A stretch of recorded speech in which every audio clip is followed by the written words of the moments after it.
4 PM news network में दोस्तों आपका स्वागत है। मैं हूं आपके साथ राशिद ज़हीर। देश में वक्फ बोर्ड हो, सिविल कोड हो, इस तरह के नए नए कोड आपके सामने आ रहे हैं। अब वो संसद जब शुरू होगा तो वहाँ पर भी आपको वक्फ बोर्ड का मसला बहुत हाईलाइट नज़र आने वाला है।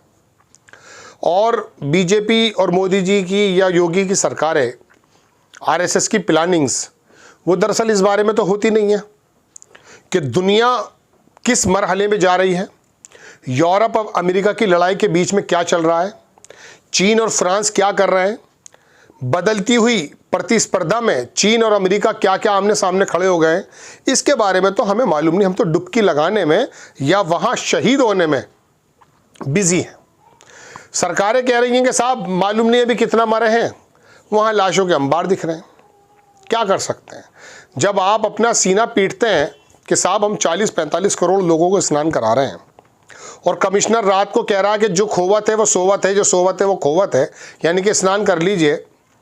और वहाँ का मेला प्रभारी कह रहा है कि अभी कैजुअलिटी की कोई खबर नहीं है, लाशें पहुँच चुकी हैं पोस्टमार्टम हाउस। ऐसे में दोस्तों मैं आपके सामने क्या खबर बताऊँ, जब बात चल ये रही है दोस्तों कि अब देश में हमारे होने क्या वाला है। मैं तो ये चाहता हूँ आपके सामने कि मैं दरअसल डीप सीक के बारे में बात करूँ कि अमेरिका ने, चीन ने एक हफ्ते में आकर के 2015 से शुरुआत थी, आकर के एआई को किस प्रकार से ख़त्म कर दिया या उसके आगे चला गया। लेकिन आपका मेरा ये जिक्र होगा नहीं, आप कहीं और चले जाएंगे, क्योंकि आपको भी ज़्यादा राजनीति और इसी तरह की खबरें ज़्यादा पसंद है। मैं माफ़ी चाहूँगा, आप में से एक बड़ा वर्ग ऐसा है। वक्फ बोर्ड के बारे में जो अब ये छींचा लेदर चिल्लम चाल होने वाली है, उससे पहले ही आप मेरी बहुत इत्मीनान से बात सुन लीजिए। ये वक्फ बोर्ड में नायडू और नीतीश कुमार को लेकर के लोग आपको बताना शुरू करेंगे ये अपने अपने मफाद के लोग हैं। ये ऐसा नहीं है कि ये सोचें कि मुस्लिम वोट छिन जाएगा तो हम जो है सरकार की चाटुकारिता बंद कर दें। नायडू को पैसे चाहिए, नीतीश कुमार को अपनी लोकल राजनीति ज़्यादा सर्वोप्रिय है, तो इन बातों में कोई नहीं देखता है। और ये जो भगदड़ में लोग 14 या 20 मरे हैं बताया जा रहा है, 121 अभी उसमें मर गए थे, वो जो कथा चल रही थी, आपको याद है? मैं याद दिलाऊं आपको, कुछ नहीं होता है। मोरबी पे पुल पे मरते हैं लोग, फिर दूसरे दिन कहीं और लग जाते हैं।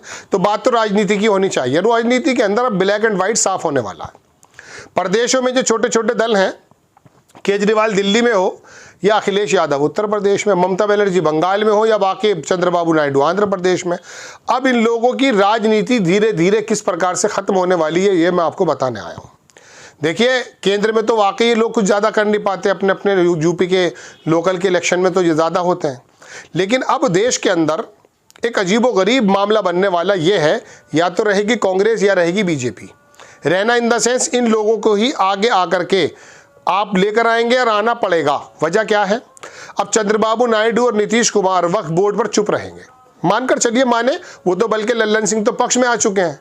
तो होगा क्या दोस्तों कि जो आंध्र प्रदेश में भारतीय जनता पार्टी के समर्थन होने के बावजूद भी वहाँ के मुसलमानों ने जो चंद्रबाबू नायडू को वोट दिया है वो पीछे हटेगा। इधर नीतीश कुमार को जो मुस्लिम लोग वोट देते हैं, इसमें कोई दो राय नहीं, महिलाएं भी देती, मुस्लिम भी देते हैं, वो हट करके कांग्रेस और तेजस्वी यादव के गठबंधन को आएगा। तो अब धीरे धीरे तमाम खबरें जो है ना वो यूपी से निकलकर, सूबे से निकलकर केंद्र में आने वाली, और केंद्र में ये पता चल जाएगा कि दरअसल हकीकत में गलत नीतियों का, गलत फैसलों का विरोध दरअसल कर कौन रहा है? वो राहुल गांधी है। एक तरफ तो आपको दिखाई देता है कि अखिलेश यादव गठबंधन के साथ है, राहुल गांधी के साथ खड़े नजर आते हैं, लेकिन दिल्ली में आकर वो खत्म हो जाते हैं, वो फिर केजरीवाल के साथ खड़े हो जाते हैं। ममता बनर्जी, शरद पवार, ये अलग अलग अपना राग अडापने लगते हैं। तो पता ही चलता राहुल गांधी अकेले गठबंधन को कब तक जो है सपोर्ट कर रहे थे। लोगों ने इस बात को बड़ी गौर से देखा है। केजरीवाल जेल से निकलते हैं, हरियाणा में अपने कैंडिडेट घोषित कर देते हैं, जबकि उनका वहाँ कुछ नहीं है। महाराष्ट्र में जाके, दुनिया भर में जाकर के वो अपनी बात करते हैं, लड़ते या नहीं लड़ते वो बात अलग है। अब ऐसे में इन मुद्दों में वक्फ बोर्ड का मामला हो, उत्तराखंड के अंदर जो वो लागू कर चुका धामी सरकार, वो तमाम मामले हों, सिविल कोड वाले, इसमें आकर के मुस्लिम समाज अब ये इस बात की राय लेने वाला है कि ये अखिलेश यादव अगर मिसाल के तौर पे डबल गेम खेलते हैं, ममता बनर्जी अगर मिसाल के तौर पे डबल गेम खेलती हैं, या शरद पवार या बाकी तमाम लोग, अब इन लोगों के पीछे ये वर्ग लगेगा नहीं। ये वर्ग जाने वाला है बिल्कुल ब्लैक एंड व्हाइट स्थिति में, या तो व्हाइट पर या ब्लैक पर। भाजपा में वो जाएगा नहीं, तो कांग्रेस में उसका जाना अब लगभग तय है, चूंकि नेताओं की पोल खुलने वाली है। एक बात। दूसरी बात, अब दलितों पर आ जाइए। देश का दूसरा ये भी एक बहुत बड़ा तबका है, इनको भी अमित शाह ने या आरएसएस के प्रोग्राम्स ने हिंदुत्व की धुरी में जो चलाने की कोशिश की है, वो भी अब समझ रहा है मायावती का क्या रोल है। अभी इसी इलेक्शन में आपने देखा 2024 में कि दलितों ने वोट गठबंधन के कैंडिडेट को भी दी है, लेकिन वहीं 24% वोट उन्होंने बीजेपी को भी दी है। लेकिन 44% वोट जो अभी उत्तर प्रदेश की अगर मैं आपसे बात करूं, वो वहां मायावती पर ही है। अब मायावती के जिस तरह से सरेंडर कर चुकी हैं, उससे अंदाजा ये होता है कि अब ये वोट भी जाने वाला है। कांग्रेस अगर बहुत एक्टिवली रोल प्ले करती है मुस्लिमों को और दलितों को लोकल छत्रप बना करके, तो इन लोकल छत्रपों को इकट्ठा करके अगर खड़ा कर देती है, तो यकीन मानिए कांग्रेस फिर दोबारा से उत्तर प्रदेश हो, बिहार हो और बाकी जगह तो खड़ी हो जाएगी। आपको याद है गुजरात इलेक्शन की मैं बारहा आपको वो देता हूँ, एग्जाम्पल देता हूँ। इस बार से पिछले चुनाव में राहुल गांधी और गहलोत साहब तमाम वहाँ उतरे और वहाँ काम किया। वहाँ काम क्या हुआ, वहाँ जिग्नेश मेवानी हो, अल्पेश ठाकुर हो, या वो हार्दिक पटेल करके एक नेता था, उनको जब लोकल पाटीदार और तमाम इनको खड़ा किया, तो मालूम है दोस्तों क्या हुआ, बीजेपी यानी कि मोदी जी का राज्य वो 99 पर आकर सिमट गया था। अब 99 पर आकर सिमट गया, ये मालूम है क्यों हुआ, चूँकि लोकल छत्रप बिरादरी के एतबार से खड़े कर दिए गए।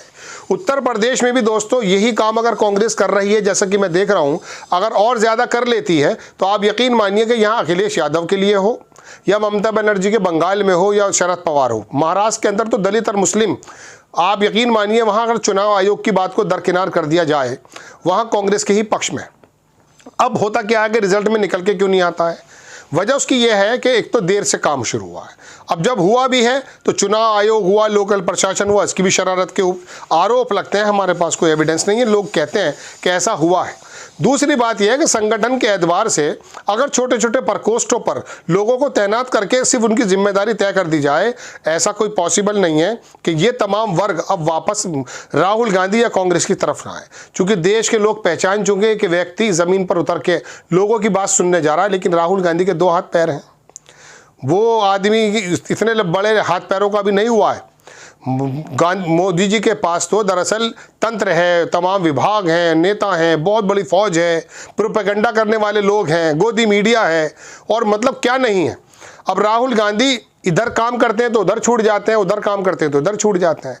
तो जाहिर सी बात है कि ऐसे निष्ठावान लोगों की ज़रूरत है जो कम से कम सोशल मीडिया के माध्यम से हो या ज़मीन पर उतर के लोगों को एड्रेस करें, और उनकी खुद की भी कोई पर्सनैलिटी हो, उनकी खुद की भी कोई पोजीशन हो, वो बिरादरी का प्रतिनिधित्व करते हो, समाज का प्रतिनिधित्व करते हो। तो कोई वजह नहीं बनती है दोस्तों कि आने वाला वक्त चुनाव के अंदर इन जो भी लोकल के अधिकारी हैं, अधिकारी इन द सेंस ये लोकल के जो स्टेक होल्डर हैं, इनको साइड लगा करके कांग्रेस दोबारा से आने वाली। चूँकि एक चीज़ और बताने के लायक है, हालांकि हिंदुत्व के जो प्रोपेगेंडा है उसके सामने तो ये बात टिकेगी नहीं, मुश्किल से टिकती है, लेकिन फिर भी अब सोशल मीडिया के माध्यम से लोगों को मालूम है कि ग्रीनलैंड क्यों चाहता है ट्रंप। उसने वहाँ पे 18,000 लोगों को एक झटके से निकाल कर, अब जो बात की है उसने मोदी जी से, उसने बात नहीं की है या बल्ले बगले बजाते रहे, उसने कहा कि तुम्हारा जो ट्रेड है ना वो हमसे ज़्यादा बढ़ रहा है भाई, हमसे हथियार खरीदो, हमें फ्रांस के रशिया के हथियार के सामने खड़ा कर दे रहा है वो। मैं आपको खबर बनाने वाला हूँ, थोड़ी जियोपॉलिटिक्स इंटरनेशनल लेवल की खबर है, उसे सुन लीजिएगा। क्योंकि बात वजह क्या है कि हमें अपना भी मेयार बड़ा सुधारना है, यानी कि दर्शकों का, जो बैठे हुए पत्रकार हैं, इनका भी जब तक जहन वसी नहीं होगा तब तक देश के लोगों का नहीं होगा। क्योंकि देश के लोगों को यही बातें तो बताते हैं भाई। हमारी जिम्मेदारी बनती है कि अपने जहनों के अंदर से अगर गोबर भरा हुआ है तो उसे निकाल करके अकल का इस्तेमाल करें। तभी तो लोगों ने डीप सीक बना दिया ना चाइना के अंदर, तभी तो एआई को उन्होंने कम्पीट करने की कोशिश कर ली है ना, तभी तो वहाँ पर वो ड्रिल कर रहा है ट्रंप। ड्रिल का मतलब खुदाई करो, सोना निकालो, गैस निकालो, तेल निकालो, मिनरल्स निकालो। यहाँ पर क्या हो रहा है, संभल के नीचे से मंदिर निकालो, मस्जिद के नीचे से घाट निकालो। इन चीज़ों से तो बाहर आना वो तब होगा जब हमारे सामने वो पिक्चर एक अच्छे लेवल पर रखी जाए। अब कांग्रेस या विपक्ष के जो बड़े नेता हैं जिनके बारे में मैं बात कर रहा हूँ, अगर वो देश के अंदर वाकई जियोपॉलिटिक्स के एतबार से उन मुद्दों को धर्म के मुद्दे के सामने रखते हैं, तो देखिए भले वो कितना भी गोबर भरा हुआ हो जहन में, एक बार तो दिल में ही आएगा जरूर कि नहीं बात इसकी ठीक है। उधर से वो संगठन बहुत मजबूत लड़ने लगे, ज़मीन पर अच्छी कैंडिडेट लड़ने लगे, तो फिर कोई वजह नहीं बनती है कि ब्लैक एंड वाइट वही स्थिति हो जाएगी। यानी कि एक तरफ भाजपा, जिसका मैं आपको बता दूं नफरत की राजनीति ज़्यादा नहीं चलती, मोहब्बत करने वाले लोग हर युग में ज़्यादा हुए हैं। तो कांग्रेस आई को या इस बड़े जो नेता राहुल गांधी, इनके पक्ष में ज़्यादा लोग हैं। आज भी राहुल गांधी की और याद मोदी की अगर आप कंपैरिजन करने लगें एज ए पर्सनैलिटी पर्सन कौन अच्छा है, मैं आपको दावे से कह सकता हूं राहुल गांधी उसके अंदर बहुत बड़े मार्जिन से जीत जाएंगे। ये बात कांग्रेस के लोगों को समझ में आ जानी चाहिए। लेकिन अब आपको मैं बताऊं, देश के लोग ये समझाने को तैयार हैं, बिल्कुल तैयार बैठे हैं। ये वाली स्थिति बनेगी कि अब लोकल जो स्टेक होल्डर है ना, उसमें अखिलेश हो या ममता, शरद पवार हो या उद्धव ठाकरे, अब ज्यादा नहीं समझ पाएंगे, क्योंकि देश का बहुत बड़ा नुकसान हो चुका है।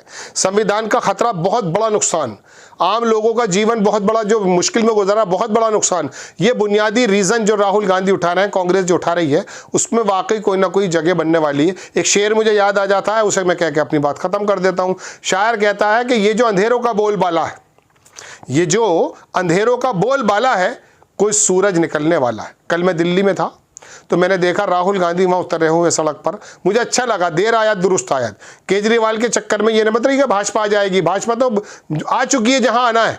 केजरीवाल जो बीच बीच में नुकसान करते हैं, उनको भी सबक सिखाना जरूरी है। और ये 5-7 दिन को ऐसा नहीं है कि बहुत कम जगह है, बहुत कम टाइम है, इसी में राहुल गांधी इलेक्शन बदल देंगे अगर चाहे तो, उनका संगठन चाहे तो 15 से 20-25% आराम से आ सकता है। शीला दीक्षित की लेगेसी को लेकर आप आगे आ सकते हैं और पता चलेगा कि आखिरकार 15-20 सीटें आ गए, वही केजरीवाल समर्थन मांगते भी रहेंगे। लेकिन करेंगे तब ना, हालांकि केजरीवाल ने भी अपनी जो फ्रीबीज बांटी हैं, लेकिन वो काम तो कर रही हैं, लेकिन वो बहुत लंबे मैं नेशनल एस्पेक्ट में कहूँ तो बहुत ज़्यादा कामयाब चीज़ें नहीं है। आपको खबर कैसी लगी अपनी राय कमेंट्स बॉक्स में जरूर दीजिए। चैनल को सब्सक्राइब कीजिए, शेयर कीजिए। नेक्स्ट टाइम मैं किसी खबर के साथ हाजिर होता हूं। जय हिंद।